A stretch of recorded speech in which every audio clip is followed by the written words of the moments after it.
It is 7 o'clock on Tuesday, April 20th. Recording in progress. 8th, 2026. I will call the regularly scheduled meeting of the Middlebury Selectboard to order. First thing is approval of our agenda for this evening. So moved.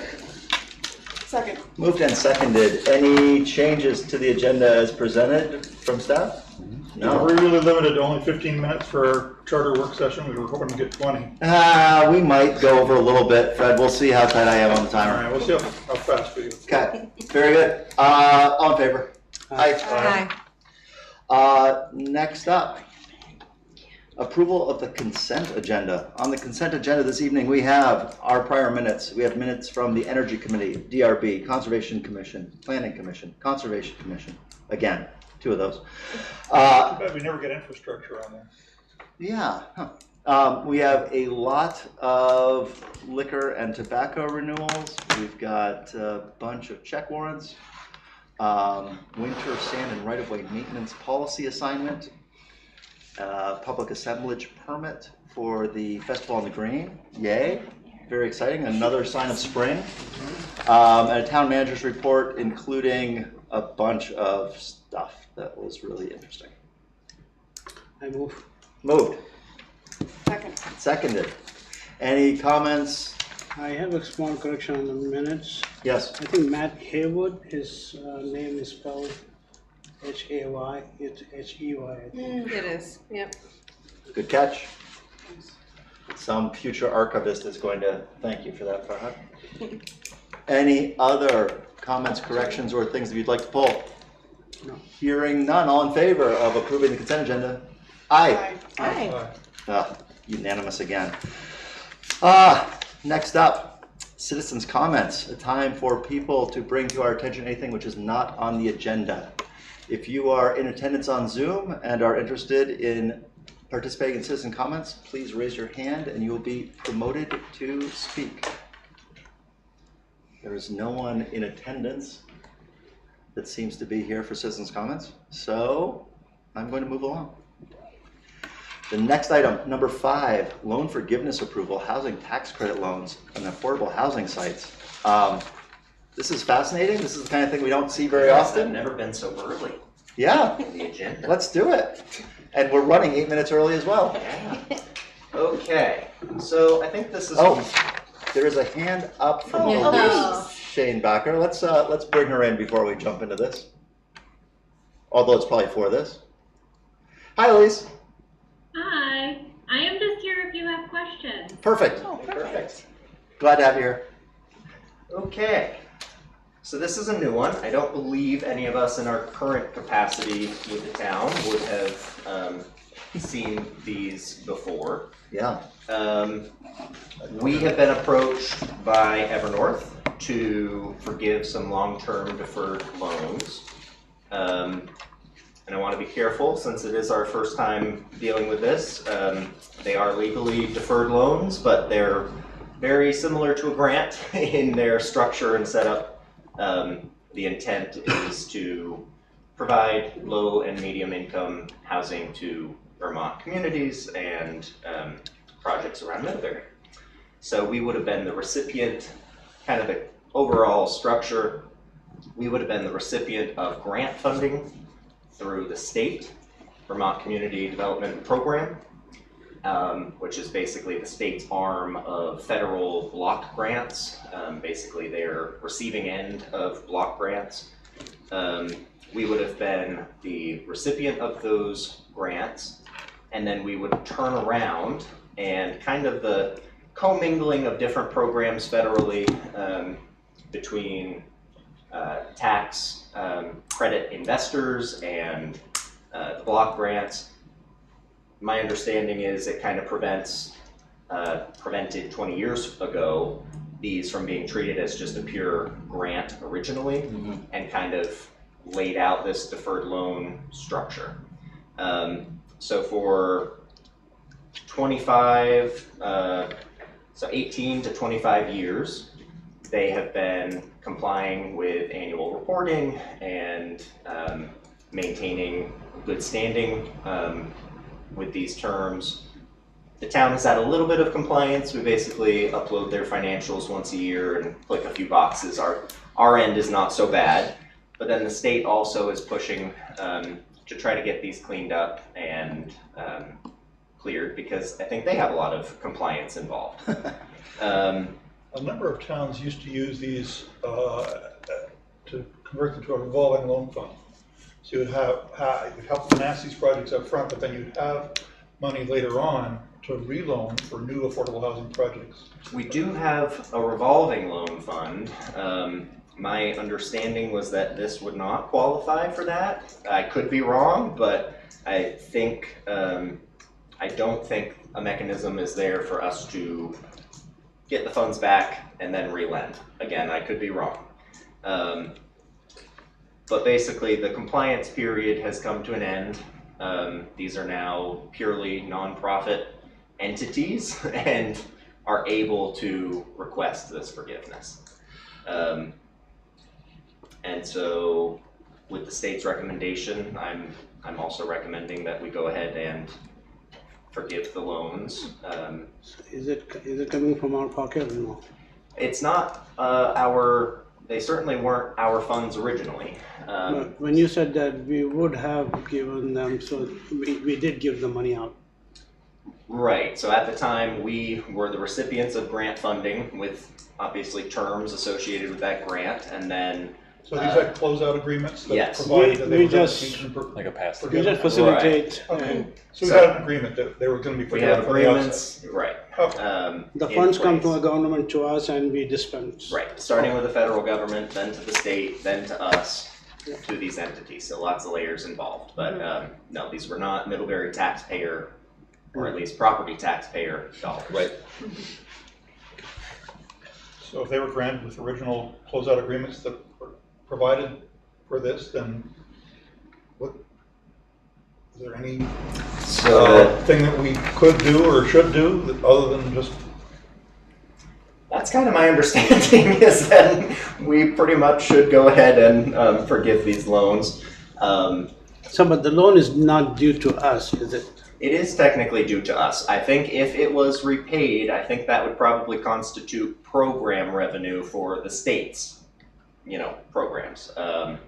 And where they're the ones that are pushing for us to forgive them. I think my instinct And we are was still to- the middlemen in this. We're kind of the just middlemen, yeah. funneling the Yeah. funds. Okay.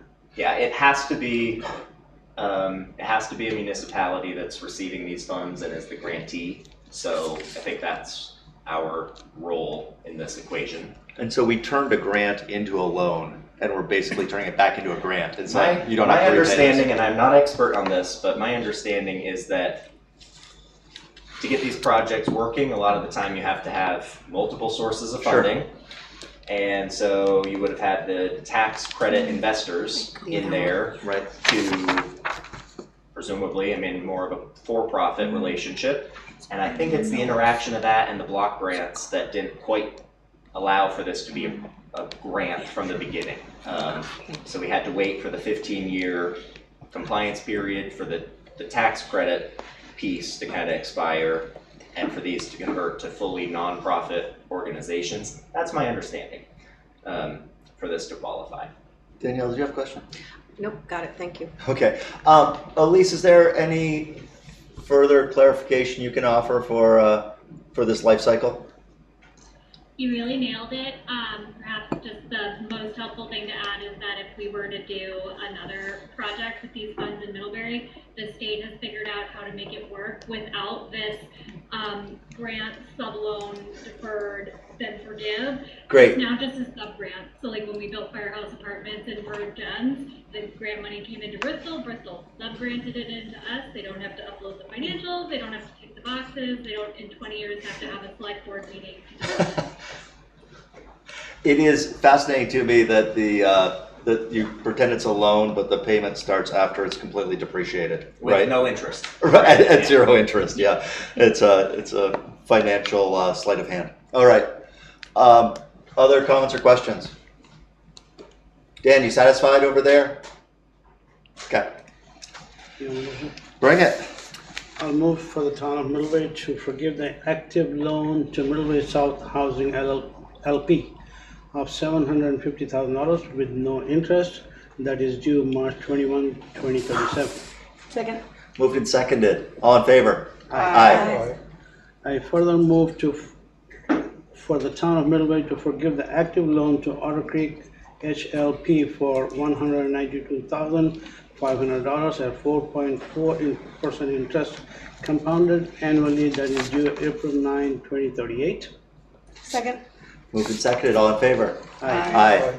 And I also moved for the town of Middlebury to forgive the active loan to Smith Housing LP for $349,000 with no interest that is due November 1, 2031.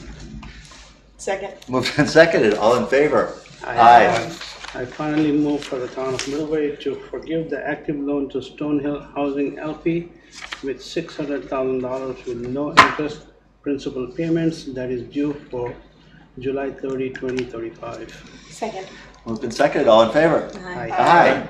Good work, guys. We are really doing a lot of motions this evening. So the Stonehill is not Stonecrop, right? Correct. Right. Yeah, Stonecrop is active, not 15 years old. Thanks so much, Nick. Thank you. Thank you. I do not want to continue the public hearing until the stated time. So, Fred, are you ready? You dialed up to talk charter? So, Oh, yay, charter. We got 12 minutes. so We can go over, I think. we were going to have a work session of the board in these 20-minute segments, and not introduce it again Yeah. for the benefit of the public. We did that at the last meeting. I'll find the right file. So we could just get right to the text of this and I think go that'd be through it. amazing. Any questions on page one, kind of thing. So if you, David, could you pull up or Mark, could you pull up the draft, the red line version? Oh, you had it. I know this page is open. That's what I meant. Sure. Well done your homework. I'm gonna have a quiz on this. Can't wait. I love a quiz. No. Well, so the first changes are in section 104. The Hey, powers. can David share those? Can Yep, David yep, share those that's so I coming can see? next. He is, yeah, here we go. Looking around. Go. Thank you. Voila.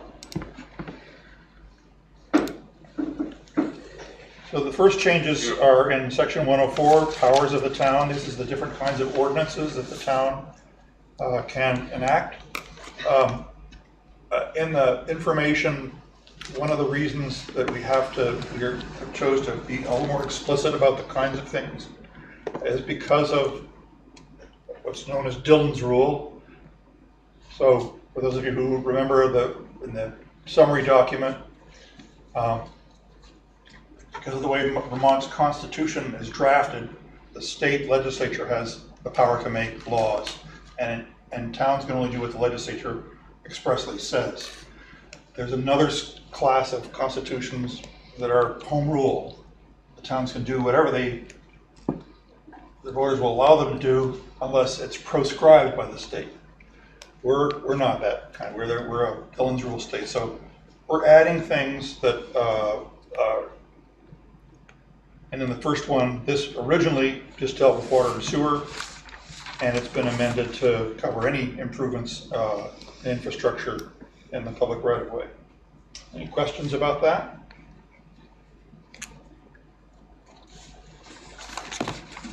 Okay, I'm just going to keep moving until somebody stops me. And in number 2, it says writable devices. Yeah. Is that the right? Yeah, that's a new thing that they Can you didn't say think writable of. equipment or writable Vehicle. devices? Like an iPad or something. I I can hear what you said. Sorry. He said he doesn't like the word devices. Sounds like an iPad. You do, that's a good That you point. can ride. Yeah. Any equipment, right? Writable equipment instead of devices. Okay, well, that's what they're called in the statute and in our ordinance regarding writable. We have an ordinance that covers that for I thought that was a new hoverboards language. and all those things. wow. Very Back to the Future. I saw that on the board today. I love it. So Okay. you don't feel strongly about it? No, that's fine. Okay. Moving on then. A lot of this is self-explanatory, and number 3 deals with pollution. We have the authority to adopt ordinances to prevent pollution, and they name it air, land, streams, and we added groundwater to this. And we added, in this instance and another number of the other paragraphs, the ability to recover costs for remediation. We haven't had too many instances of this. We had one very unfortunate incident at the wastewater treatment plant where a load of septage was received that was tainted with oil. Cost a lot. Sorry, I'm looking at Dean right now. Anyway, so continuing on, the number 5, dealing with the trash, garbage. Did we refuse. remove licensing because that's a solid waste district No. prerogative? No, because it's already in line 3. Okay. And we just need to say it twice. Good. I love that. Number 7 deals with fire prevention, licensing, and controlling activities and facilities, including fees for revenue, administration, and remediation. We were advised, the committee was advised that we should not use the word taxes. Right. Because it would send this ultimately has to go to the legislature, would send it to the Ways and Means Committee with fees. Town, they're okay with fees, so that's. Yeah, the word fee is used a lot because of that Yes, and not recommendation. tax. So what do we value? Building construction. Okay, number 8, the use or occupancy of public property, rights of way, including entertainments and amusements, and street vendors. I love it. Let's see. I'm just going down through this and waiting for people to speak up if there's something that you flagged. So 10, ability to, this amends our authority regarding prevention of riots, nuisances, disturbances, and disorderly assembly, including the closure of establishments or sites if there is repeat violations. I don't know if there happened to be a place that was a repeat riot. The biker bar. Yeah, we're going to have to shut it down. Signs and billboards and outdoor advertising devices. Sorry for HUD, we use devices again there. Yeah, explicit about the DIDC. Number 12 was really created for the DIDC, but without mentioning it, so we just mentioned it explicitly. It is a different kind of assessment district. I just comment that assessment districts are typically bricks and mortar, like sidewalk assessments or sewer assessments, and you can measure the improvement value to a property. And the theory of a special benefit district is that you cannot assess them more than the amount that your property is benefited by it. Well, the Downtown Improvement District Commission covers some services and marketing and other things, and the nexus between the value of that and the increased value to a property is not there. So it isn't really a special benefits district in the traditional sense. But the legislature has adopted this, and the DIDC has done good things and has been revived recently, so we're Great. calling it out specifically. Down in section 106, 40 years ago when this was last written, $1,000 was a lot of money. But and that amount of money in today's dollars is closer to $10,000. Right. So that's just a sort of a ceiling limit. And it's hard to know what we might write, but a real egregious violation that cost us a lot and that we needed to get people's attention about. that deserves a similar level of financial attention getting. And so that's how that number 10,000 was proposed. I worry that, say, part 3 there kind of binds our hands, right? If we say that it's $10 if you lock your bike to a certain railing or something, and it's there for a couple months, you could be on the hook for $1,000. Well, this is. And we're saying that it doubles every week. So we actually have in our fee structure already a double fee for zoning permit applications after the fact. Mm-hmm. This operates to, people pay attention to when things cost more, and the next time they don't ask for forgiveness, but they ask for permission first and the way they're supposed to. And I get that, Fred. My concern is that we are saying that continuing violations double in fine every week until they reach the ceiling.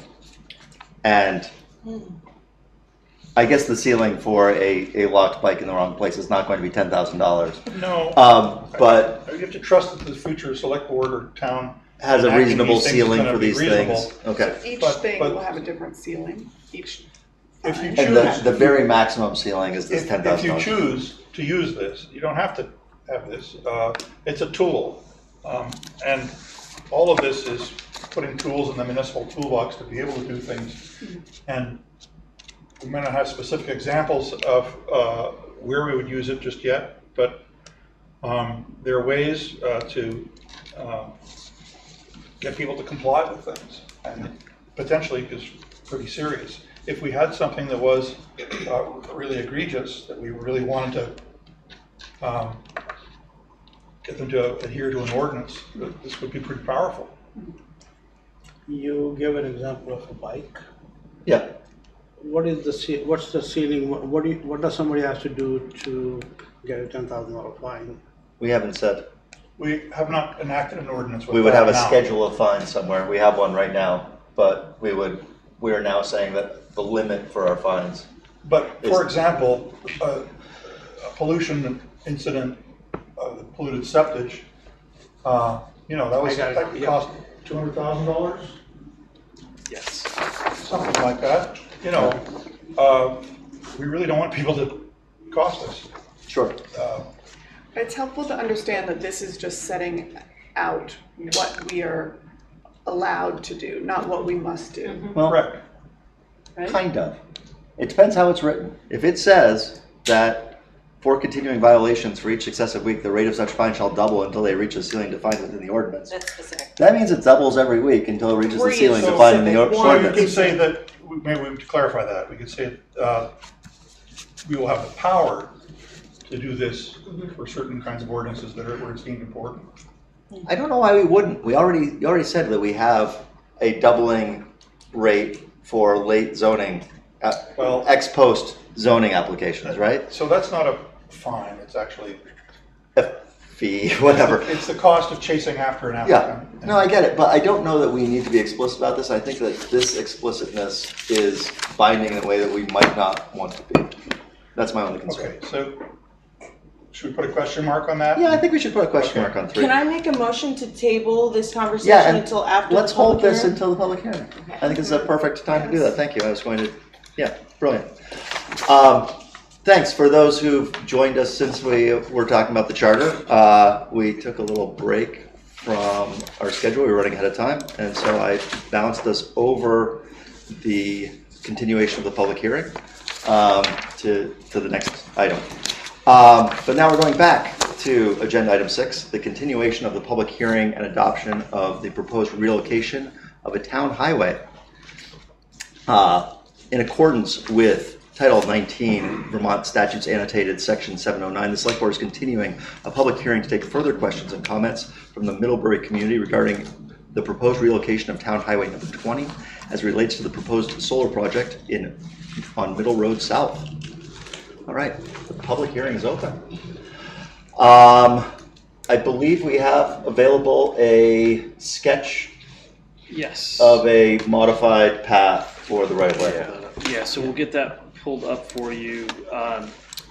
So this was continued at the last meeting on April 14th, so that we could work with the developer and come up with a proposal that both the town and the developer could agree with. So And when this we is say a very, sketch, this we is mean a sketch. very rough sketch, I realize.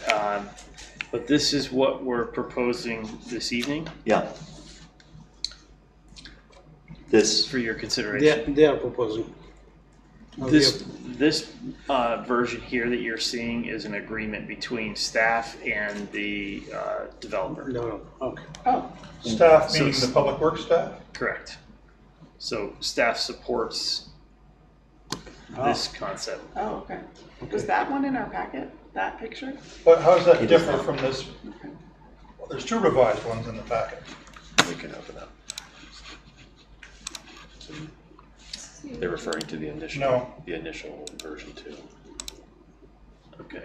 So There's so another. this so this right here was a revised proposal from the developer. Staff went back and said,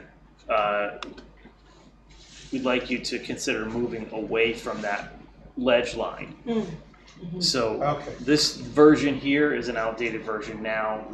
Okay. This all happened over the last day or two because of school vacation last week. It put a hold on most of our progress with this, but this is where we're at as of today. town staff Town staff agreed with this modification. Town staff is comfortable recommending this layout, correct? Is there still a cost to the town to move this roadway? To the No, our MOA covers the costs associated with the survey work and all of the filing fees and everything, even our legal fees are covered. We don't under have this. any expense on this. Correct. So this current version eliminates the sharp turns. You can see the 90-degree elbows are now stripped out. There's less land clearing involved in this current version. The developer has offered, and I don't want to speak for Thomas, he's on the line if he wants to chime in. Do you want to open his mic? This allows, or would allow for a trail easement for malt and a consolidated solar project. Is this going to connect to the Southridge development? Not at this time, no. This is just, It's not even aligned close to that? Well, it does connect the allows right for of way to the north of this, but there's no proposal There's no- to build the road now. there's no Yeah, actual yeah, I roadway. know, It's going to be used for a trail, I understand. Yeah, and we're just preserving our right of way for future connectivity. But is it going to align to that section of? That, the section north of here has already been shifted Yeah. for the prior development that happened there. So it does connect, but it's not simple going north. Fred, you had a map that shows part of the Southridge with this, right? Yeah, so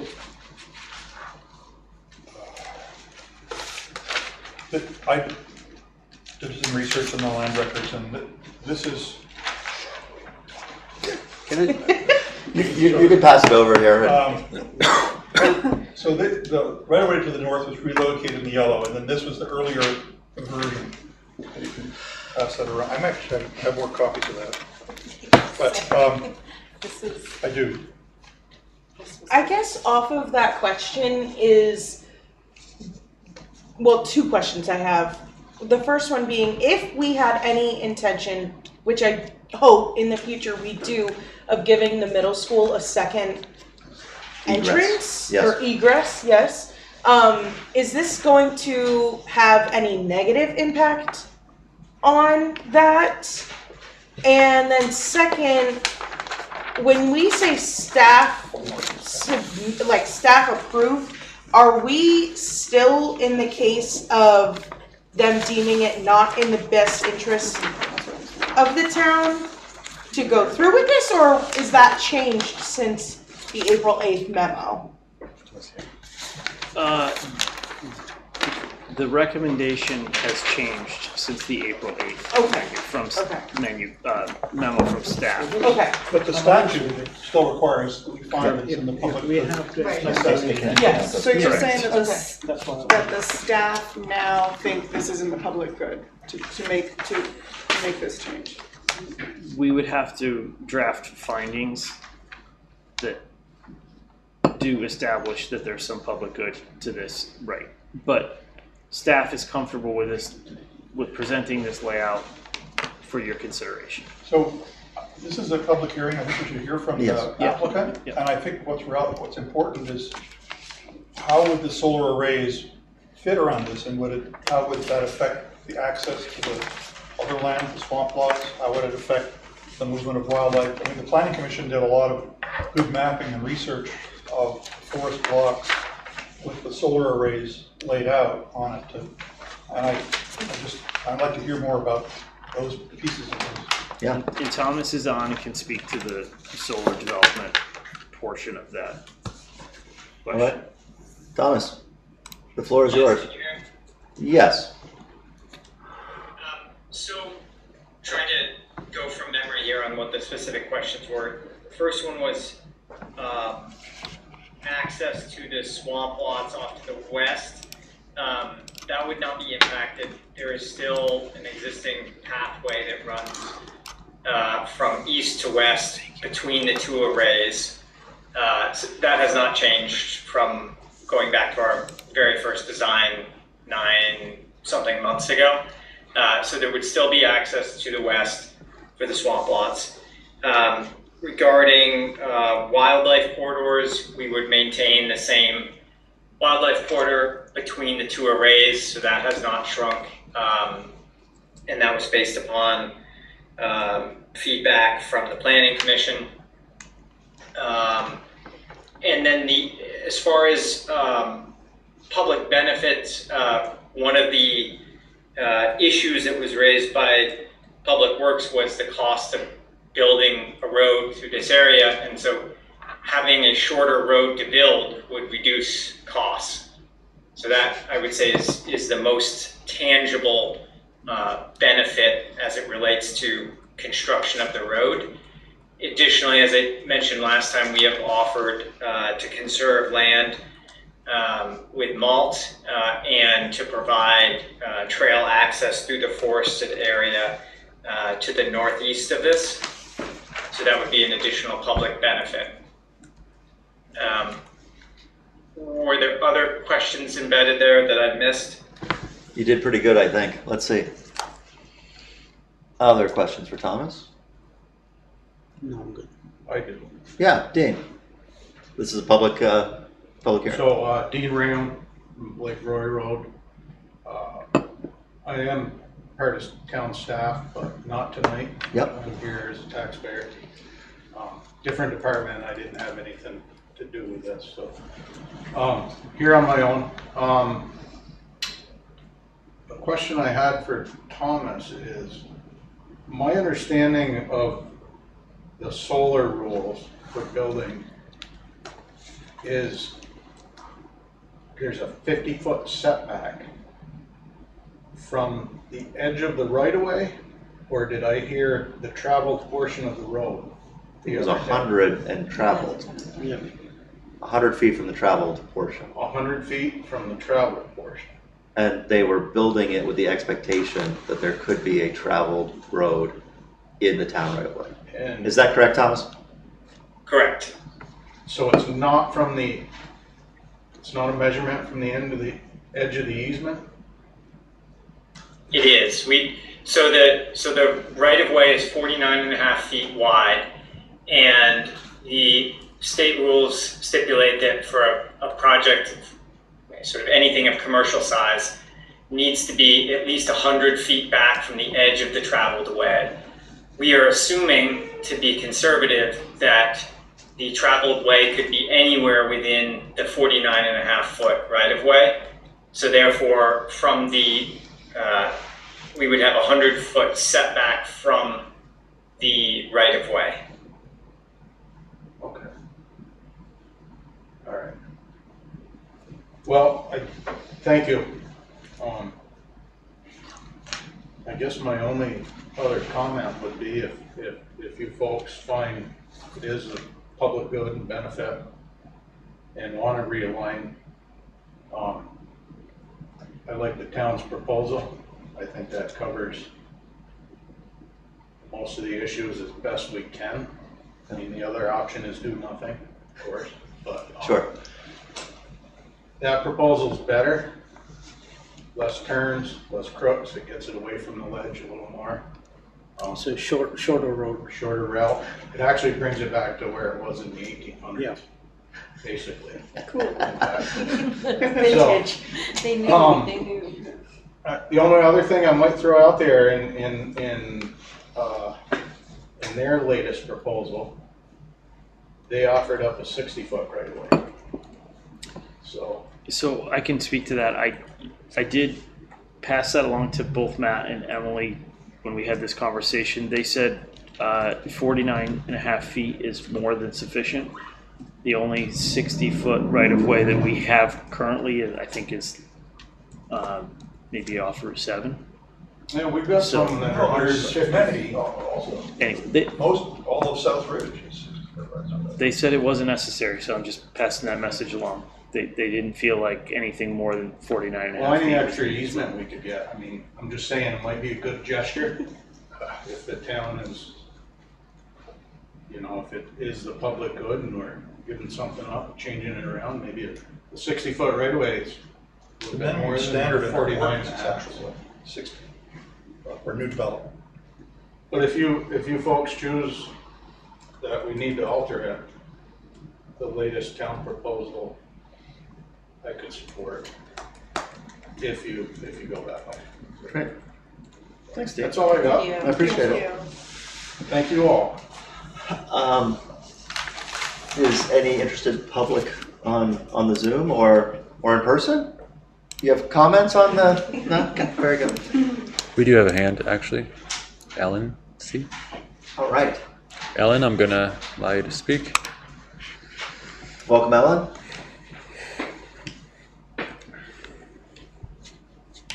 You should be able to speak. Yep. All right. She can speak. Leave that open for a minute. Any other questions or concerns at this time? I think our motion is to recontinue this till the 12th when we have legal. So I was going to recommend to the board tonight that you continue the public hearing until May 12th. That would give the developer time to update the survey, so we're not working with a Sharpie sketch, and it would give us enough time to work with council to develop findings of fact that you can read into the record at the next meeting. But before we proceed, I think it would be good to hear from the board that you're comfortable with this in concept before we invest too much time and money in moving forward. Well, how does it make sense? Danielle's nodding. Fred, what are your thoughts? Well, the concurrence of the Public Works staff and the Dean's statements are comforting to hear. For sure. I was afraid we were going to have to deal with this as a contested case, so I think that's all good news. Yeah. So what do you need for a motion? I think for me, I really am stuck on the middle school having a secondary egress, and I know that it would derail us so much to think about even drawing something like that up. Yep. But I would hate to prevent us from being able to do that because of what we do Sure. in this case. So I would love the staff's thoughts on that. Like long-term, if we were gonna do that. So you would have to lay out a highway that was more buildable than what was done in 2015 or whatever to the north. Right. There was another way out that came out by the Newton House on Route 7. They're closed it. But that the developer after I retired, persuaded the powers that be that wasn't necessary. It could be just an emergency access for people with the bolt cutters or the. I don't want to do that again. That's the history. Yeah, went down. For better or for worse. Fair enough. Thank you, Fred. So I would move that we recess the hearing to May 12th. That Second. we want to do? I think that's correct. May 12th at 7:20 again. I love 7:20. Did we get Ellen or no? No. Yeah, No. no Ellen. No We last. can open mic again. Yeah, before we close the hearing. Is Well, the problem- continue the hearing. Is she muted? We're not closing the hearing. No, we're continuing the hearing. Thanks. She is muted now. She wasn't before. Ellen, this is going to be your last chance to talk before May 12th on this topic. And, all right. All in favor of continuing this hearing? Aye. Aye. Aye. Very good. Hearing is continued until May 12th at 7:20 p.m. Fantastic. Thank you. Thanks, Dean. Really appreciate it. Thank you all. Yes, and for your time on the Yeah. policy review committee. Oh, we're gonna go back to. Yeah. Congrats on your retirement from policy We'll go back to review. charter. Back to I charter. wish I could still do it. I think so. We do Totally have fun understand. over there. Yeah, Yeah, it was. right? It was good stuff. We had And some you- good challenges. Yes, and you gave great feedback on, what was that one about turning over Yeah, equipment? disposal of Yeah. of That town was really property. helpful to hear your I think perspective the on that. homeless encampment policy. Yeah. is what We did great work there. I'm much prouder. Oh my Yeah. gosh, it was incredible. It Yeah, was good. yep. Hopefully I'll have more time in the future. I hope so. Yeah. We want you back. Thank you. Thank you. Cheers, Dave. All right. Should we bring Alex in now and then go back to charter since that's why he's here? Sure. Sounds great. Is that everyone okay with that? Dan, you all right with that? Yeah, good. Alex, come on up. Thank you so much. How much more did you buy at Monroe Street Books during their 50% off sale? Oh boy. That's I probably walked out like 30-ish books. Yeah, okay. Yeah. The I stack, have a room in New York that's filled with about 750 books. Brilliant. I would say about 80% of them have come from Monroe Street in the last 18 months. fantastic. So, Yeah, good. love that place. Better get in before I buy all the books. But, alright, to business. Yeah, welcome. Yeah, thank you so much for having me tonight. It's good to be back with the Selectboard this evening. I see a couple new faces since last time I was here, so I'll introduce myself again.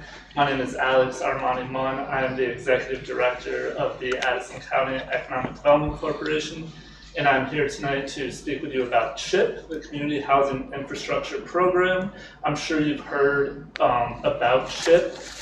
Quick disclaimer, CHIP is the program, TIP is the tool, TIP being tax reform and financing. As a matter of habit, I may sort of slip back and forth between the two, but just to clarify now, CHIP the program, TIP the tool. And before I get into things, I'm just kind of curious, maybe by a show of hands, how familiar and comfortable select board members are with TIP or tax increment financing. Is that a fairly new concept to everybody, or is that something that, yeah? Familiar with it, but wary of it. 3 out of 5. Okay.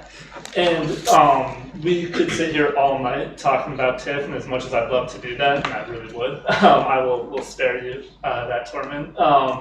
But really here tonight to introduce CHIP, to talk about at a high level the CHIP program and the CHIP process, and there will be plenty of time on the ensuing weeks and months and years for us to really get into the weeds on CHIP and TIF specifically. So again, I want to keep it fairly high level tonight, just to simply start the conversation. The reason I'm here tonight, starting the conversation now, is because there are 2 developments in town that would like to collaborate with the town on CHIP applications. So that's really the impetus for me coming in this evening to speak with you. So the first step in that process is that town staff will submit CHIP interest forms to VEPC, the Vermont Economic Progress Council. That's sort of the sub-department agency within the Agency of Commerce and Community Development that manages TIF and the CHIP program for the state. So these interest forms are submitted by the town, so again by town staff, not by the developers. These forms are non-binding, they're non-committal, they do not require any board action. They simply indicate to VEPC that the town is exploring potential applications. So it really just begins the CHIP process.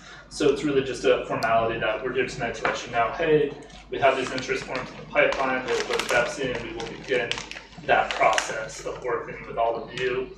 And of course, those forms, I believe, are in the main packet for reference. But again, I'm not going to be speaking much about the project specifically this evening, just want to keep it focused on SHIP.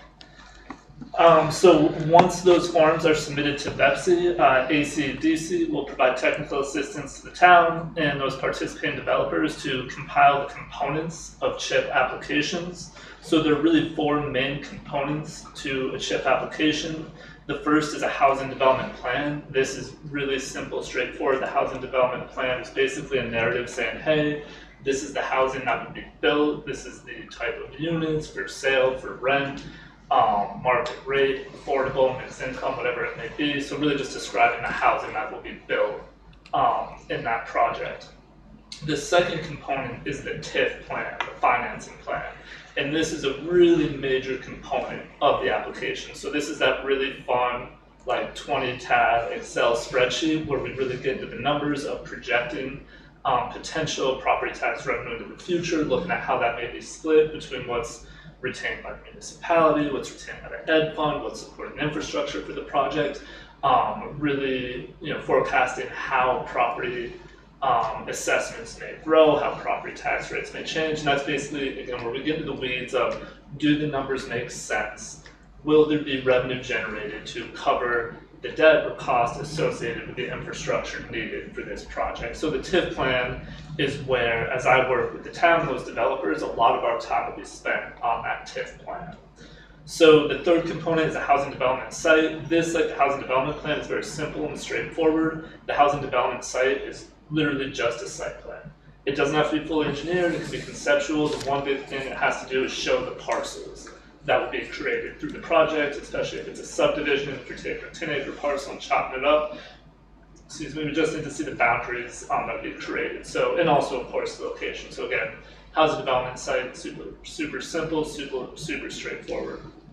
The last component is the housing infrastructure agreement. And this, like the TIF plan, is really one of the more consequential and important aspects of the application, and one that you as elected officials and town staff will really spend a lot of time and attention on. This is where you really lay out the expectations, the performance measures, the protections. It's a legal document. It's not unlike a standard development agreement that you would see for a project where you have a private developer building what will eventually be public infrastructure. I understand that in the mini packet, I believe there is an old development agreement for Stonecrop Meadows. So not that old, a couple of years. Not that old. Right. So what will likely happen is, we'll start with that as really a foundation, and add some clauses and some language that meet the BEPC requirements for, again, clauses dealing specifically with the use of TIF through the CHIP program. But again, really wanted to highlight the TIF plan, the Housing Infrastructure Agreement, because that's where a lot of time and attention will be spent as we go through this process. So Alex, yes. My understanding is that TIF is a municipal tool for taking a piece of property and saying, we want to build services into here, and we get some of the revenue from development that happens on this for paying off the bond that put those services in place. Yes, and I actually have right here in caps, CHIP's a municipal tool. So, okay. I'm going to circle back to that in a moment. I do want to get through a little bit. Okay, I'm just trying to figure out why the developers bring this to us when I would think that, like, for Stonecrop, we've already got an agreement on the services there. Yeah. And I don't know how much the developer. There's future. Yeah, but I don't know how much the developer's on the hook for infrastructure at the top of Middle Road. I will circle back to that. And again, won't get too into the weeds, but Perfect. I will address it here in a moment. Just making sure that I'm not off track. Yeah, no, that's totally fine. So getting back to just the process, again, step one, after the meeting tonight, staff will submit those interest forms. Once those interest forms are submitted, the work will begin to compile the draft applications. Once those draft applications are ready, or in a place where they're ready to really be vetted, we will schedule a work session. This is not a BEPSI requirement, but it's something I'm strongly recommending as a best practice. So that work session really looks like, again, a full workshop, could be 2-3 hours. That would include the developer. I would be there, of course, town staff, not just Mark and David, but you would have your town treasurer, your finance director, your public works, lister, assessor, really important, planning, zoning, really any staff member who deals with infrastructure, finances, land use, zoning, so just about everybody. And then, of course, and this is really, really important at that work session, I recommend 1 to 2 select board members participate in that work session. I don't know exactly what the limit is for open meeting laws as far as how many select board members can be together in one place at one time, and not 2, 3, up to 3. So again, once all those components are pulled together, we'll schedule that work session, and that's where, again, we'll sit down and really get into the weeds of the application and ensure that those applications are vetted, perfected, refined to the point where town staff and those select board liaisons or representatives feel comfortable bringing the application forward to the full select board. So that work session really represents the bare minimum or the baseline of stakeholder engagement for this process. So depending on the outcome of that work session, that would really determine sort of the nature and the need for additional engagement. So you could come out of that work session and be like, wow, we have a great application here, this is awesome, let's notice our public hearing and bring this to select board. You may come out of that work session saying, we need to start all over, and then it could be several months, back and forth, and more work. It really depends on the project, the application, but again, the baseline, the minimum, is that there's at least that one work session to bring everybody together. Town council would be part of that. So, yes. Okay, so whenever I hear about process, I always worry that we're going to not be in the front of the line or meet the requirements that other people will be there. Is there a maximum size of annual chip or total project allowed? Yes, it is capped. There's $2 billion That's a lot. available over the lifetime. I would be ecstatic if we hit the annual cap in any given year. Statewide, I don't think we will, so I wouldn't worry too much about that. As far as the pipeline and kind of the demand right now, there's certainly been a high level of interest. There have not been any applications submitted yet. Okay. I'm happy to say, and this is based purely on my own speculation, but my organization's dedicated a lot of time and attention to promoting this program in Addison County, and I think, and I feel confident saying Addison County has really positioned ourselves at the forefront of this, and we have some projects that for Gens we're working on that I'm hopeful will be going to BEPSI in the coming months, and then I think we have an opportunity to be a leader here in Middlebury, of course, to be part of that. Great. So real quick, back to the process. After that work session, after all of that work's been done to create that application that we feel comfortable with, per BEPSI requirements, there has to be a public hearing that has to be noticed at minimum 15 days in advance. So again, once town staff and those select board liaisons have said, hey, we feel good about this, you'll notice that public hearing, the application will be brought forward to the select board, and then the select board will have to basically approve that application. Say, yes, we approve this application, we will dedicate the recommended increment to support this project. It's basically giving your stamp of approval. Once that stamp of approval is given, then the application will be submitted to BEPSI. BEPSI will first review it to ensure that it's complete. Once they determine that it's complete, they'll schedule a site visit, and then within 90 days of that site visit, we'll issue a decision on the application. If the application is denied, there's a chance for resubmittal. But that, in a nutshell, is the application process. I don't want to speculate too much on the timeline, but I will say the two projects that are interested in partnering with you do have some urgency. Yeah. So I would expect that work session could be occurring within the next 2 or 3 months. Great. Again, I don't want to speculate too much, but it's not going to be a year before you hear from us again or see us again. When we want to bring all of those people together for the work session, does it make sense? I would recommend them separately, yeah. You recommend them separately? Separate work sessions for each project. So just a couple important things to consider, a couple I think really important considerations on CHIP, and I'm certainly happy to answer any political questions. First of all, I will just repeat, as Andy said, CHIP is a municipal tool, and I cannot stress this enough. There is absolutely no mandate or requirement that municipalities utilize CHIP. You can simply say no. With that said, I'll admit in full transparency, I have a strong bias, and my bias is that every municipality should be making a good faith effort to utilize this tool. And in my professional opinion, it's just my opinion, TIF and CHIP specifically, especially here in Vermont today, is probably the best tool you have at your disposal to really proactively work with developers to meet your housing goals. So, well, I like to always say again, it's completely at the discretion of municipalities. My goal is to work with municipalities, work with developers to ensure it does get used. But again, use in a way that meets your goals, meets your expectations. So a stupid little analogy I like to use, but again, I think it's helpful, is that like fire, there are 3 ingredients to CHIP.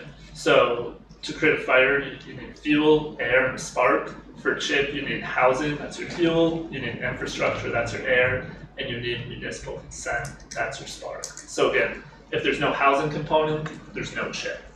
If there's no infrastructure component, there's no CHIP, and if the municipality doesn't want to participate, there's no CHIP. So again, housing, infrastructure, municipal consent. Again, another thing really important to keep in mind, CHIP does not finance housing. CHIP finances infrastructure and public improvements that serve housing. So again, it's not a financing tool or funding tool for the housing, it's for the infrastructure and public improvements. I will say the way that the program's been designed, there's a fairly broad sort of interpretation of what is infrastructure for public improvements. I think that's good, I think that's great, because it gives the municipalities the flexibility to decide these are the improvements and the infrastructure that are a priority for us that we want to use this tool to support. And as Andy, I think, alluded to before, CHIP debt can be municipal, and if it's municipal, of course, there has to be a bond vote, and the municipality assumes responsibility for that debt. But what's great about CHIP is it can also be developer-sponsored debt or third-party sponsored debt, which means that you would have a developer or third party, let's say like Vita, for example, who would basically be taking on that debt, and they would be on the hook for that debt. And they get the stream of payment, the TIF payments from Yes, but that's where the municipality comes in and says, hey, if you are willing to give us X, Y, and Z, we will allow you to retain this amount of future property tax revenues beyond the baseline to pay for that. And, and in that housing infrastructure agreement is where you say, these are our expectations, these are the performance measures you have to meet, and if you meet them, we will grant you this, I shouldn't use the word grant on this thing, but we will allow you to retain this future property tax revenue to service that debt. What's the term on 20 the years. 20 years. And one thing I will say, so it sunsets after 20 years, theoretically, like in theory, if that debt's paid for, and it doesn't have to be debt, like there can be one-time payments that you can use CHIP for one-time payments. It doesn't have to be 20 years, but it can only go up to 20 years. And again, if it is developer or third-party sponsored debt, it does not require that municipal bond vote. I believe both projects that will be coming before you in the near term are proposing the developer sponsored debt. Amazing. Yes, yeah.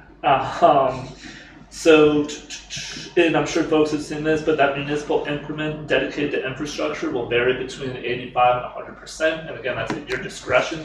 So that's the future property tax revenue beyond the base. I have 2 more bullet points, and then if you want me to describe the increment in more detail, happy to do that. But the reason I think that's so important is that 15%, that slice of new revenue that you'll get, based on modeling I've done for other projects, like there's substantial revenue there. And a lot of people think when they agree to TIF, they're just giving up 100% of future revenue that they would otherwise get, and that's not the case here. Again, if a lot of projects retain 85%, you retain that 15%, I think you'd be pretty surprised by the tax impact of that. Another thing, I think I already alluded to this, CHIP is not competitive. If the requirements are met and the municipality consents, you get it. So it's not a competitive program. As long as you meet those requirements, you will secure that financing. And the last thing I would like to say, and if you can't tell, I'm a huge proponent of TIP and of the CHIP program, but really the alternative to CHIP are first of all grants, which again, competitive, unreliable, lots of red tape, tax abatements, which we want to talk about lost revenue. You're losing out a lot more through tax abatements than you are through CHIP. And the third alternative, the least desirable, is just higher rent and housing costs. A good example I'd like to use there Or stuff doesn't get built. Like exactly. The worst case. Yeah. And a good example I like to use there is like parking, for example. People, I don't think, the common person really understands how much parking contributes to housing costs. But a surface level parking space can cost $5,000 to $10,000 to construct. That can result in, on average, like $100 to $200 in additional rent per month on a unit. So CHIP is a tool that you can use to basically say, hey, we need more parking for this project, but we don't want to pass that cost along to future renters. So, okay, developer, if you agree to build X amount of parking spaces, we'll allow you to service the debt for that CHIP, and then you preserve those rents. And that's something that could count as municipal infrastructure. Yes. Rather than the housing unit. Yeah. Interesting. Okay. So that's everything I have. I will literally sit here for 4 hours and answer questions, but I'm sure you don't want that. But please feel free to fire away. How much staff time is involved in this exercise by the time you're done? That's a great exercise. There will be substantial staff time. I do want to reiterate that's a big reason why I'm here tonight is ACEDC, my organization, and specifically, we're here to be a partner to you, a partner to staff, and really help with that capacity. And there will be a lot of questions because this is a new program. Mark doesn't have time to sit through 2-hour webinars every week on CHIP, but I do, and I will communicate all that back to Mark. So I'm here to provide that capacity and that this CHIP is to benefit the town infrastructure, not the developer themselves. Exactly. They don't have anything to do with this, or do they have something to do with this? Well, so it makes a difference whether the project can move forward, so it does benefit the developer. It's beneficial for all parties if it works. Yes, and that's really, that's a great point. Because you mentioned parking. Yep. So I'm just curious how the town will benefit from this program. So a great example, again, I don't want to talk too specifically about any given project, but as we know, the state, which I'm a big fan of this policy, the state does not allow municipalities to require more than one parking space per unit, but of course, there will be occasions where you have a project where that doesn't feel like adequate parking. Right. And the municipality, through regulatory tools, cannot mandate additional parking at that site. And I will say, developers, if they don't think they have adequate parking, if they don't think they have adequate amenities to attract residents, then they're not, going to feel 100% confident in their project. So in this case, something like CHIP could provide that additional financing and say, hey, developer, if you agree to provide additional parking in excess of what's required by code, we will provide this tool to help finance that so that you're not absorbing that cost and that cost isn't getting passed along to residents.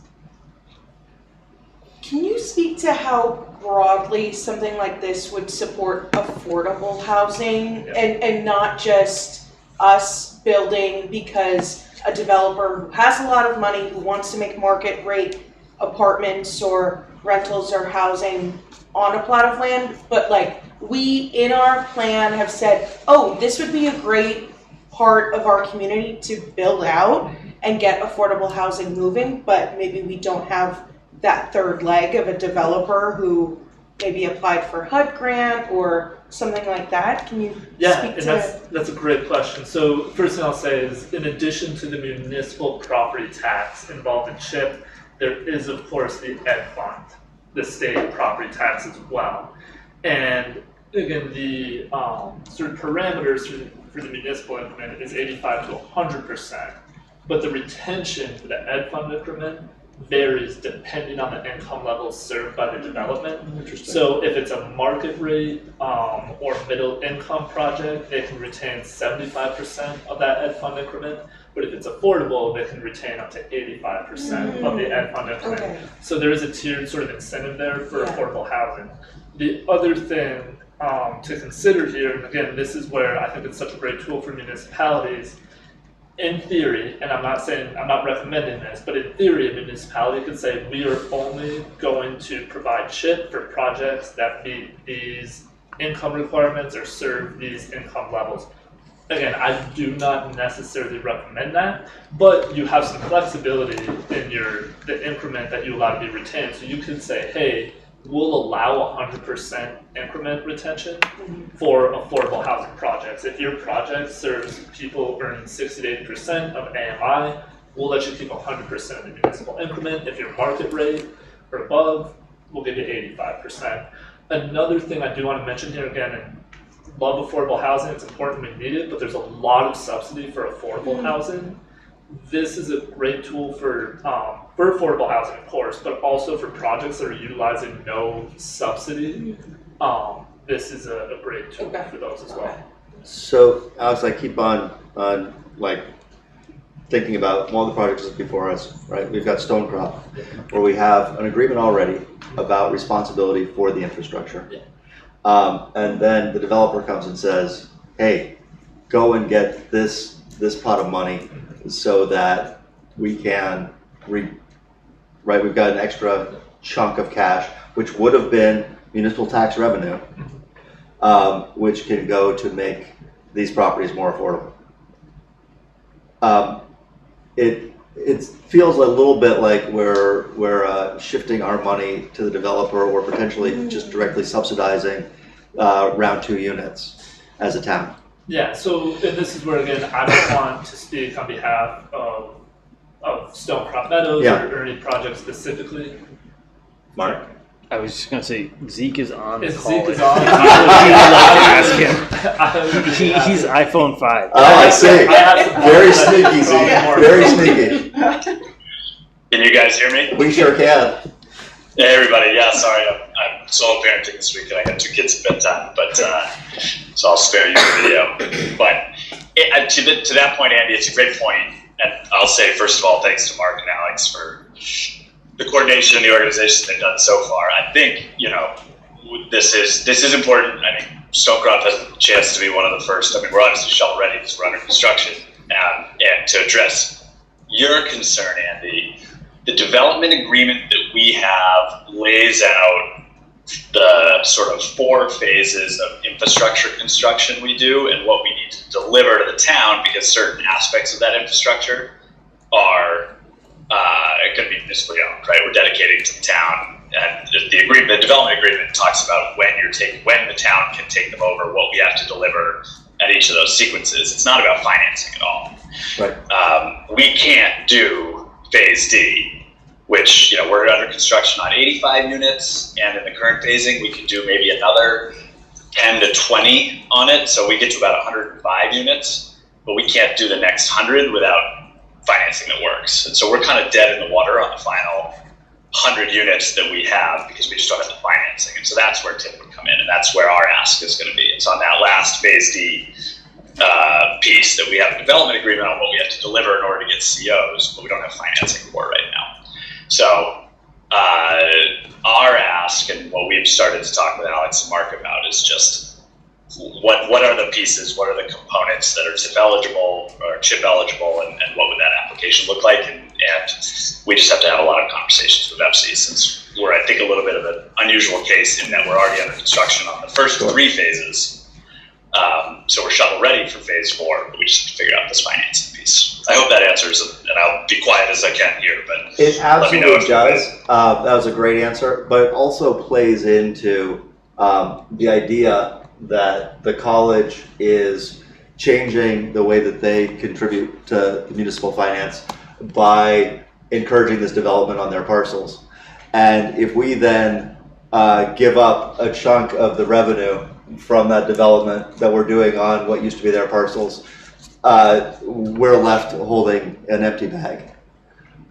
Yes, Fred? Yeah, and my response to all that is, like, there's the zoomed out version, and then there's the in the weeds version, and the zoomed out version is we can't do phase D, so there is no benefit. No, for sure. Right? No, I get that. That's a good answer.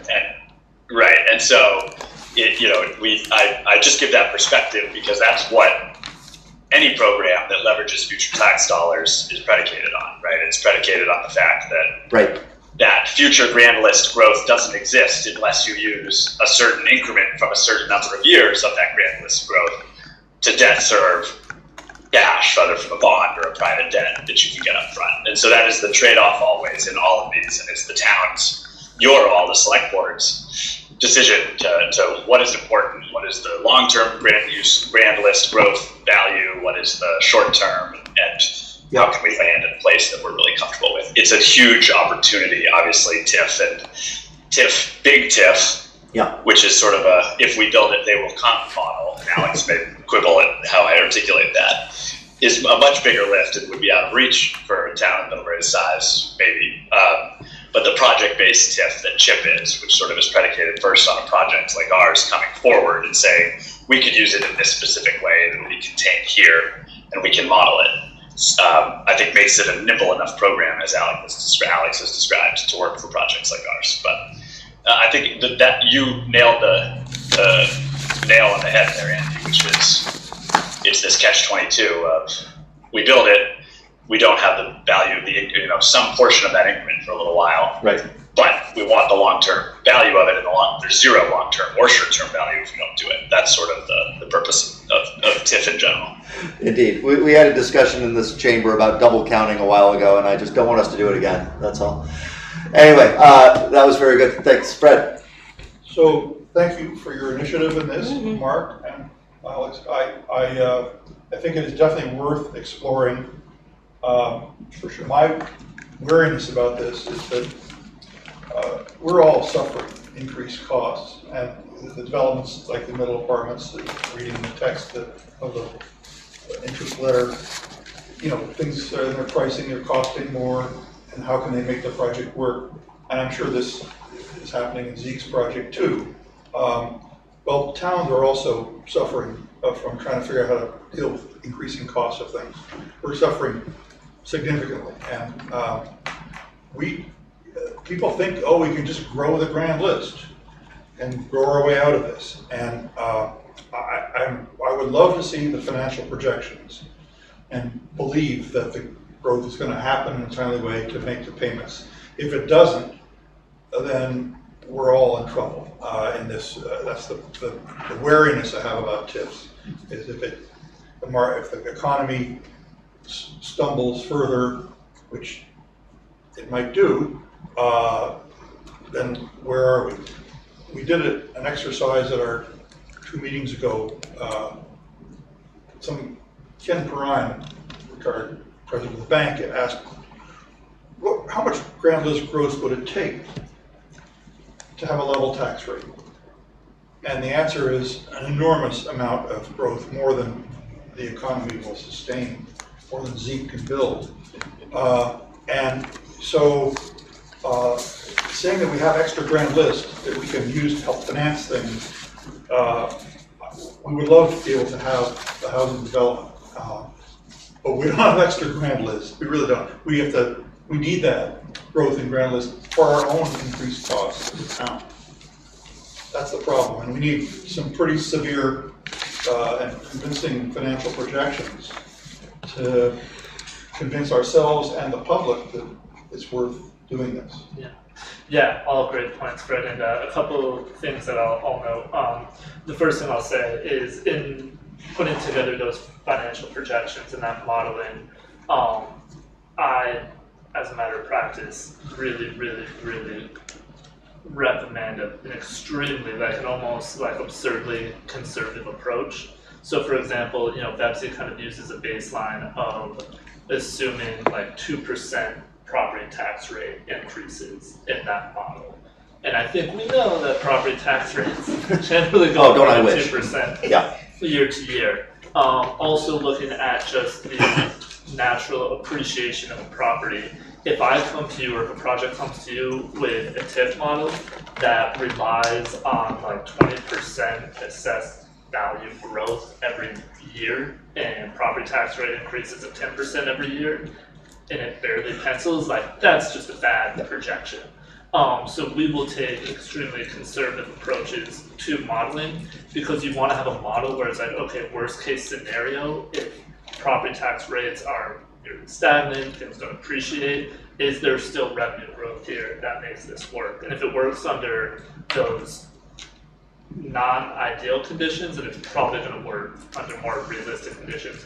Another thing that I did want to mention and prelude to this is that there, as you're going through the application process, there may be a need for and an interest in doing additional study beyond what's required by that application.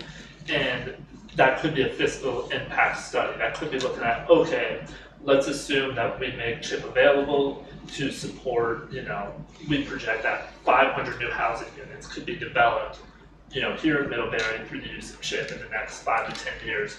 We really want to study how will that impact the town's general fund revenue, operations. Is there a point of diminishing returns? And you're like, man, we really need to pay somebody, it could be $20,000 to do that study. That's an eligible related cost under the CHIP program. So if you feel the need that there's additional investigation needed to feel comfortable making those investments, that could be covered. Alex, is the 20 years fixed and necessary? Do we have to agree to 20 years? No. Okay. And the program does allow, so as a requirement of the program, after 10 years, the municipality has to look at the agreement and consider alterations to the agreement. And that again is where you may be 10 years in and be like, wow, revenue blew away our projections. And I will say again, take this with a grain of salt, but I've been working with TIF for over 12 years, and 99% of the time, the revenue actually generated in a TIF agreement blows away the projections. And again, that's just smart forecasting.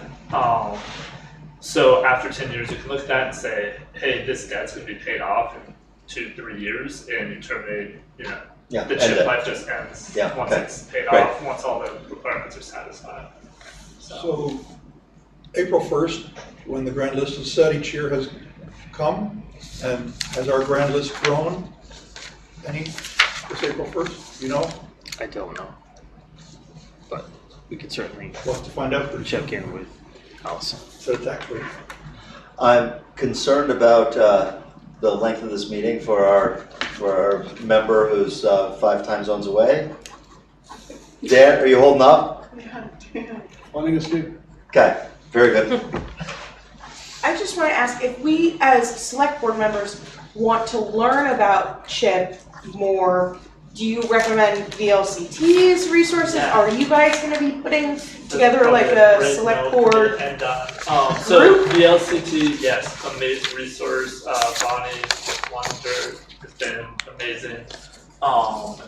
They've done a series of webinars. We are certainly here to help. But I forgot to mention this earlier in my remarks, but something I would strongly recommend, and it's not necessarily my place to recommend actually to this board, but I'll defer to staff on that, is I would recommend appointing 1 or 2 CHIP liaisons from your board tonight. And again, those would be the people who would participate in that work session, but that doesn't mean, once you say, hey, these are our 2 CHIP people, those are the people who, if they want to reach out and get coffee with me next week and sit down for 3 hours and get into the weeds of this, then please, I love talking about TIF. I love talking about development.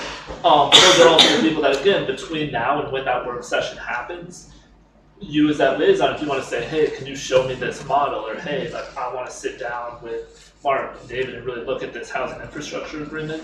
Again, I would recommend appointing those people now who, maybe have the interest or the capacity to go deep into this. And the more participation we have from select board members in this process, starting from tomorrow up to that work session, up to that public hearing, the more likelihood for success and the better off this is going to work for all parties involved. So please, by all means, we want that active participation, and I will share all the resources I have, all the information I have to help educate the board. I'm glad Zeke was able to attend here, even if he was in stealth mode, his iPhone 5. Yeah. Other questions, gentlemen? Can we appoint somebody today? We've got appointments coming up this evening. We can. I would suggest let's sit on this for a couple of weeks and figure out who would be the most appropriate to appoint. We don't need to rush into it tonight. Nothing's going to happen in the next 2 weeks. So. Do we need to make a motion though on the interest forms? Or, okay. I don't think so. Okay. In the meantime, if any individual members do want to reach out to me, I'll always have to. You were just looking for a 3-hour I know, conversation I on Tip and know. Chip. I see. I see what's going on here, Alex. If I tell him, he'll be at the store tomorrow. All right, thank you all so much. Thank you. Yeah, thank you. Thanks, Alex. Good Thank you. conversation. That is real interesting. Yeah. A lot of balancing going on. Mm-hmm. Fascinating. Fred, should we do another 10 or 15 of charter and, Right. and then go to our executive session? Picking up on section 107, where we left off. Sounds great. Yes. Let's give, oh, there it is. Ordinance adoption. Great. To me, the most substantial change in this section is the effective date of an ordinance. In the old days when they didn't have the internet and they wanted to publish things in the next newspaper and have everybody read it, make sure they were happy with it, it took 40 days to make an ordinance change. And that is a very long time in the modern world. Nowadays we can learn of things, read them on the internet and so forth. So we're recommending that a 10-day after a hearing, after adoption, an effective date. If you decide, whoops, we need to make a real change somewhere, anyway, 40 days is excruciating. That's fine. The rest of this is self-explanatory. We're providing for posting things on the website. Again, that charter was written a couple decades before the internet, and we are providing for publication in a newspaper or other publication chosen by the select board. Mark noted that where he came from, the local newspaper, God forbid, went out of business. Ceased to exist, yeah, it happens. They needed to find some other, they were required to publish in a local newspaper, and so I hope the Edison Independent never goes out of business. But I'll just say, we wrote that in at Mark's suggestion, just to have the ability to publish things in different ways. If the need, if it's decided that that's an appropriate thing to do.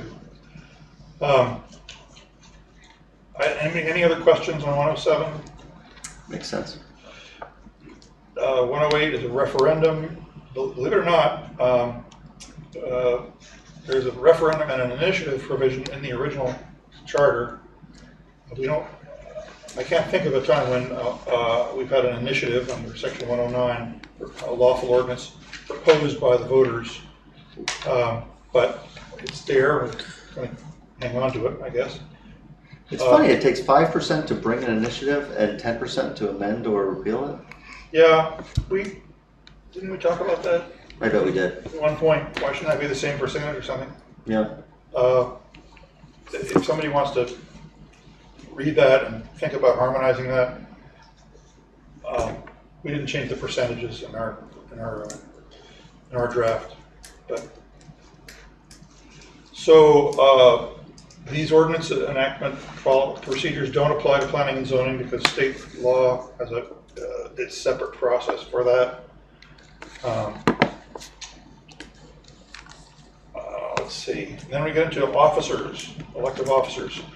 At the time the last charter was written, there were 5 select board members and the option to go to 7. But we've been with 7 for decades. So we decided to take all the earlier references to 5 members out, update it to reflect the earlier changes that the town voted on to appoint the auditors rather than elect them.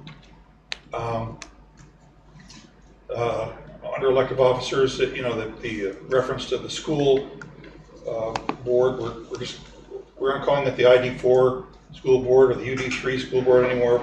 We're saying the school district representing Middlebury. We'll see. Yeah. What it's named or whatever. It's a good idea. So let's see.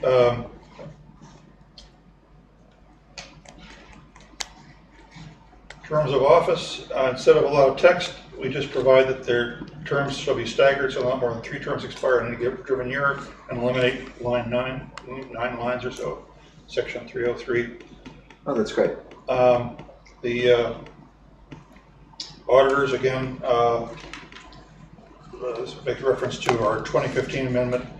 So the duties formerly carried out by elected auditors are carried out in accordance with statute and by whoever the contract is. And this, the auditor who is contracted will be nominated by the manager and subject to appointment by the select board. This concept of nomination is important, and it's covered in a number of different places in this charter amendment. It's important for the manager to be able to have a selection of personnel that they work with that will work well with the team. And so having the select board appoint people rather than coming through the manager's vetting and background checks and all the rest is the procedure we've chosen. Fred, going back to 304B. Yeah. This is 304 other elective officers, and the auditor is no longer an elective role. Should we just whack B? Well, okay, you're right. Auditor, what we say in the new language I see that. at the bottom probably shouldn't be under a title elective officers. We can move that. Okay. Move to appointed section. Okay. All right. And then we, yeah, okay. Okay, on D, sorry. Yep, 304. Town clerk shall be elected for a 3-year term and shall carry out the duties. This was a suggestion Mark made for future. The town would have the power to vote at a duly warned town meeting to provide for appointment of a town clerk rather than election in the same manner as the auditor. There's no, nothing in this or have any problem with the current arrangement that we have, but Mark recommended this. A number of towns have done this in the state. I think it's important to have officers that have experience and or have the right temperament, public service and trustworthiness to the town. And election or campaigning doesn't necessarily guarantee good temperament or correct. Anyway, so that's the change that the town might elect to go to for the same reasons we've done for the treasurer and auditor in the future. So it's just an option. Let's see, treasurer. That is an appointed position, so we probably insert a section in here for auditor to take it out of the elective one that you mentioned earlier. Other appointed officers. So the charter calls for some of these dinosaur positions like fence viewers and common keepers and weighers and inspectors of lumber, shingles, and wood.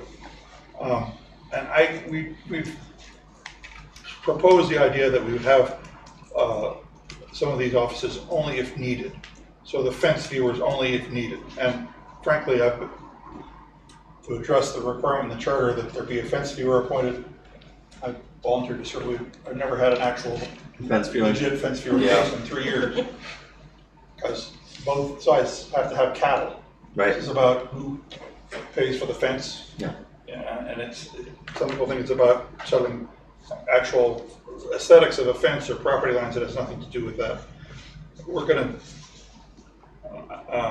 I don't really need, I'm not building a resume for anything at this point in my life, so I don't need to.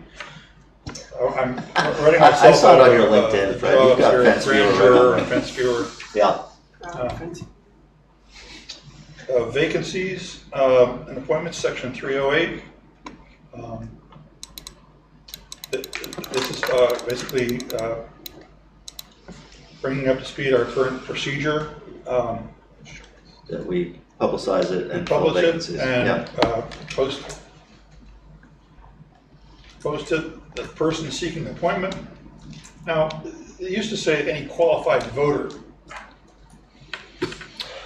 can and whether someone chooses to vote or not is really not relevant to. Sure.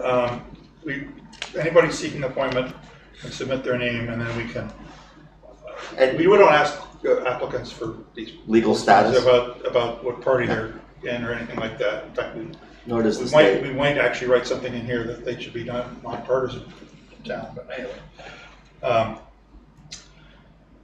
so let's see. So at a subsequent select board meeting, select board shall nominate persons deemed qualified and considered for appointment, and to be considered, entered in the minutes, and appointed like we're doing tonight. Subchapter 5, select board. So let's do select board, and then let's do concerns and go to executive session. Does that work? Correct? All right. Subchapter 5, select board. There's nothing earth-shattering in this other than we already serve as water and sewer commissioners when we set water and sewer rates. Mm-hmm. So we're select board prescribe the duties of all officers, commissions, boards, committees, or departments created by them. That's pretty bizarre that it lets us get into anyone's executive session in section 8, 501(8). Well, that's in the existing charter, and I think feels a little invasive. Well, who else has executive sessions, really? DRB. What? They've got quasi-judicial. What are their sessions called? That's deliberative. Deliberative. It's not an executive session. It's a different deliberation. Yeah. And that's governed by their ordinance anyway. And yeah.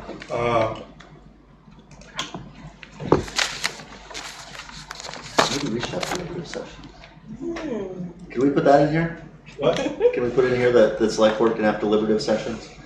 Or we can talk at length without meeting the open meeting law requirements? Well, so when we're having a hearing on a right-of-way alteration, we have to decide whether something is serving the public good, necessity, and convenience.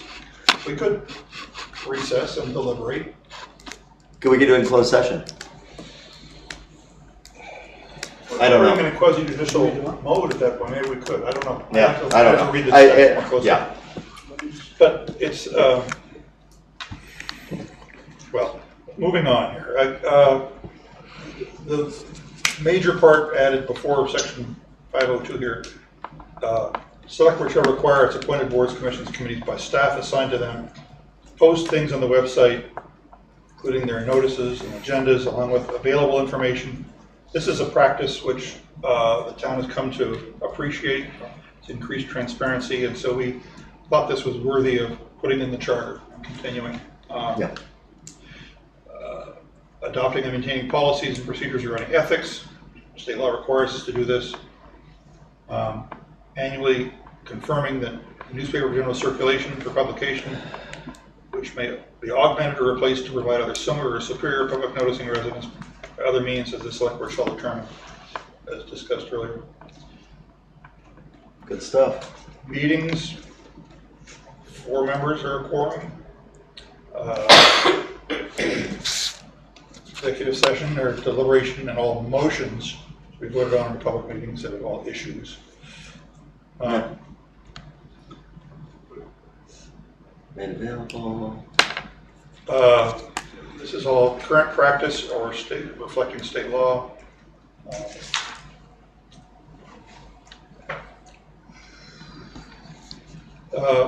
So section 505 was titled appointments, and the subject of section 505 has nothing to do with committee appointments like we're talking about tonight. So we changed the title to reflect what it really covers, which is the separation of authority between the select board and the manager. And this is reflected in our operating principles. Mm-hmm. So we just changed the title to be more accurate. compensation. Yep. Instead of the auditors fixing our compensation, it's in the budget and can be raised at town meeting. And there's a procedure for what happens if the town says, you want to take your salaries out. It's already in the charter, we're not changing that. Town manager, well, that's the end of the select board section. We want to the end of their. Well, couldn't they just amend the budget to remove compensation for us? Yeah, that's good. And then we wouldn't get last year's rate. Well, the charter says, it says. Because they have fixed it, they fixed it at 0.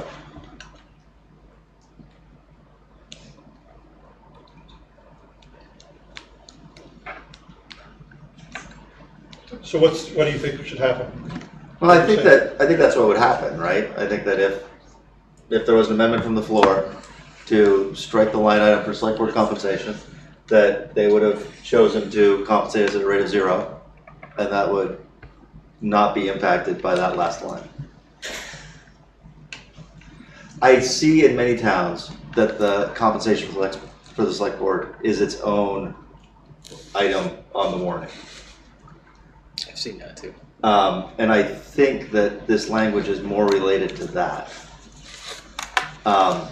Okay.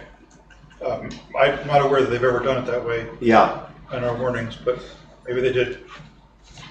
In the 60s, I don't know. Yeah, I don't know.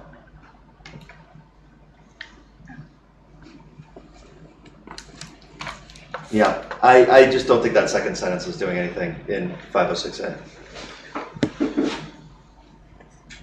So, I think that would strike the second sentence? I would strike the second sentence. Does everybody agree with that? Dan's on. Nodding vigorously. He is? Yeah. Nodding off. Vigorously, okay. All right, that gets us to the end of the 500s. Yeah, all right. Thanks, Fred. Great job. And thanks, everyone, for your attention to our important charter. Yeah. Yeah, Are much we appreciated. doing this over a period? Okay. Yeah, there's more coming. We've got, It's going to be so exciting. At this. You've been reading it carefully, clearly. Some of it. All right, very good. the rest of it is, other than the powers and duties of the town manager, there's fairly little. Yeah. That, there was a lot of meat in there. so we might be able to get through this next meeting. Yeah, I certainly hope so. We're going to do select board member comments. And we're going to start to my left with Farhan. I know, I like to mix it up. Hey, the movie theater is. Oh! Yeah. That's big news. That is big news. Yeah. Yeah, I hope the new owners continue to have Somebody trivia. is gonna buy it. And about this chip discussion, it's very interesting. I like to learn more about it because when somebody comes to present something like this, I wish to have some background information beforehand, so Yeah. we are prepared. Yeah. He's just going on and on about how good it is, but we don't know.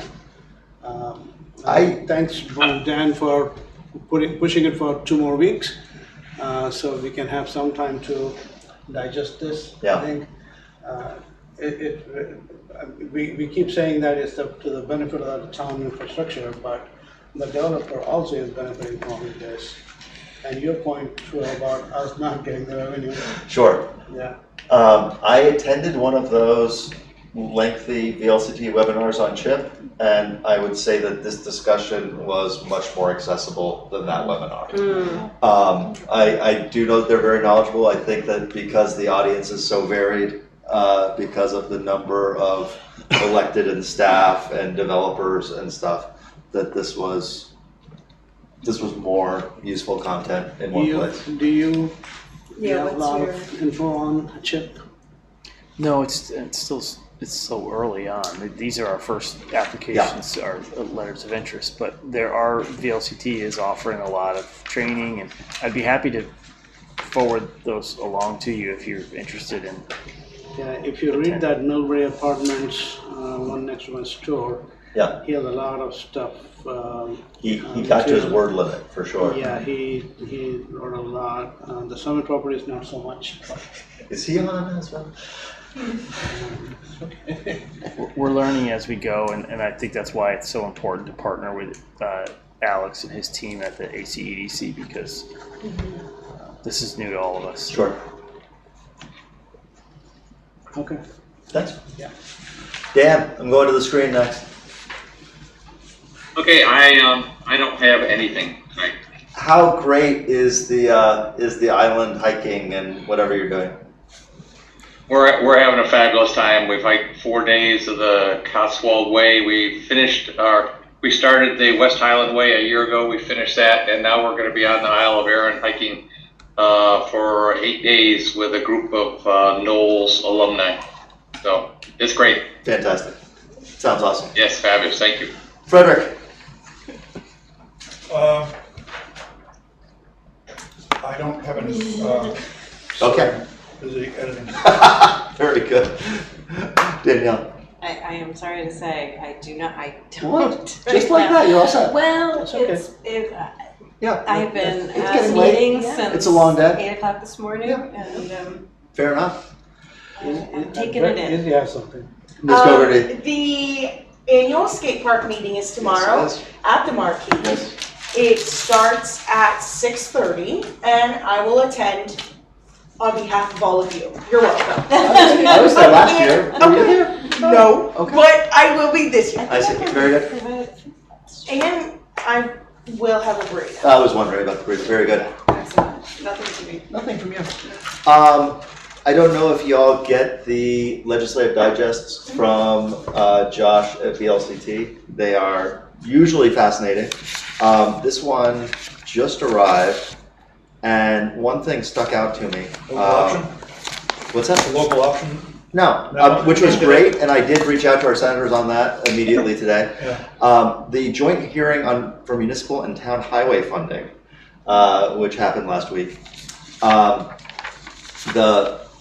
The top level is that 83% of Vermont roads are municipal roads, 17% are state roads, and 10% of Vermont's $1 billion transportation budget is delivered to towns for town projects. The other 90% is for those 17% of state-owned roads, which is a little mismatch in the way that Property tax subsidizes yeah, driving. absolutely. But one of the fascinating things was this highway superintendent talking about how paving a road that is in good to fair condition currently costs about $50,000 a mile, while paving roads that are in very poor condition costs $287,000 per mile, over 4 times as much. So as we reach the point where we're not able to maintain the condition of our roads, the costs are rising very quickly as the condition deteriorates from good to fair to very poor. And that just struck me that that's a large multiple to do the major reconstruction work on roads. And yeah, I thought I'd share that with you. I actually do have something. Yeah, very good. I was in Worcester this morning. Ah, lovely Worcester. It actually was I like lovely, much On Route 12? than I expected. I was in downtown. Yeah. There's a flatbread there. Yeah. And they seem to have embraced this whole art in the center of town. It really makes a difference. Raleigh, I was in Raleigh like 4 days ago, and that similar feeling that a lot of their electrical boxes were painted, and it really made me feel good about the direction that we're taking as a town. So I was thinking Worcester, Vermont, but you're talking about Worcester, Massachusetts. There is no flatbread in Worcester, Vermont. There's not. No, there might be 6 people and You're like, and a lot of deer. Yeah, very good. Fantastic. All right. I would entertain a motion to go into executive session to discuss appointments to boards and committees. I move to enter into executive session with the inclusion of the town manager and assistant town manager to the appointment of public officers as allowed under Title I, Section 313A3. Second. Moved and seconded. My first second. All in favor? Aye. Aye. Bye.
You already here? Welcome.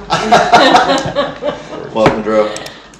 Recording in progress. What do you need for the motion? Great question. What specificity do we need in this motion?